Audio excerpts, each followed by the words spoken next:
Steve Economos, co-founder of Economos DeWolf, a commercial real estate brokerage firm based in Newport Beach, California. We specialize in the sale of office, medical, and industrial buildings. Our panel in a moment is titled Built to Lead, America's Next Industrial Revolution. And I'm excited about this revolution as I feel it reaches most commercial asset classes, not just industrial, but also office, medical, and industrial, and residential. The pandemic beginning in 2020 and the rise of interest rates in 2022 have been particularly hard on the commercial real estate market. All asset classes have had their ups and downs these past 5 years, but we clearly sense we are now at the bottom.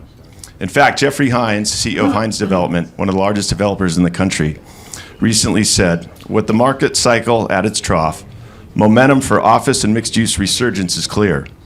The market has reset, and the next cycle is underway. He said this at the opening of the South Station Tower, a nearly 700-foot tall skyscraper in Boston. And while Hines also has plans for a new tower in San Francisco, which will be the tallest building west of the Mississippi.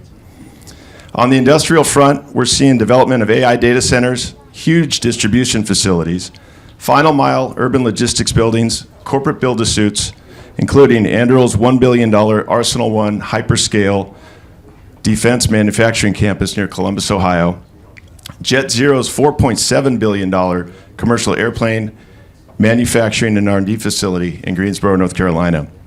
And TSMC is investing an additional $65 billion in Phoenix on 3 new chip fabrication plants.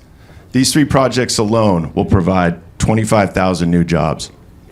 I mentioned AI data centers. With NVIDIA's $100 billion investment in OpenAI, they alone are projected to build new data centers expected to deploy 10 gigawatts of data center capacity, which is the equivalent to power 7.5 million homes simultaneously. So America's next industrial revolution is definitely here, and we've got a super panel assembled with specialists in designing these new buildings, staffing these buildings, keeping people safe in these buildings, and housing the people that will be working in these buildings. We have Dan Leaf, CEO of Googly, Ken Wink, CEO of Ware Malcolm, Matthew Blake, CEO of One Crew, and Alex Gample, co-founder and COO of Kubi Technologies. Welcome up, gentlemen.